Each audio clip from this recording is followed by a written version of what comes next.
இதென்ன பூகம்பம் ஏற்பட்ட மாதிரி இப்படி ஒரு சத்தம்? டீ கடையில் அலறி அடித்து பதறி ஓடிய காட்சிகள். யாருக்கும் எந்த உயிர் சேதமும் ஆகல. பெட்ரோல் டேங்க் வெடிச்சு இப்படியா? திருவள்ளூர் மாவட்டம் அத்திப்பட்டு புதுநகர் பகுதியில் இருக்கக்கூடிய ஒரு வெல்டிங் கடையில காலையில ஒரு டேங்கர் லாரிக்கு வெல்டிங் பார்க்கப்பட்டிருக்கு.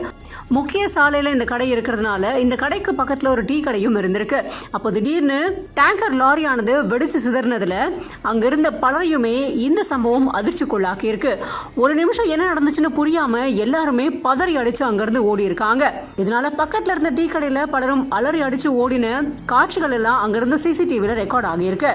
காலியான பெட்ரோல் டேங்கர் வெடிச்சதுல நல்ல வாய்ப்பா யாருக்கும் எந்த உயிர் சேதமும் ஏற்படல அப்படின்றது குறிப்பிடத்தக்கது. இதுல வெல்டிங் ஷாப்ல ஒர்க் பண்ணிட்டு இருந்த ஒர்க்கர்ஸ் மட்டும் லேசான காயங்கள் ஏற்பட்டிருக்கிறதுனால அவங்கள மருத்துவமனையில் அனுமதிச்சிருக்கிறதா தகவல்கள் வெளியாகி இருக்கு. திடீர்னு பெட்ரோல் டேங்க் வெடிச்சதுல பலருமே அதிர்ச்சிக்குள்ளான நிலையில இந்த சம்பவம் அங்க பெரும் பரபரப்பை ஏற்படுத்தி இருக்கு.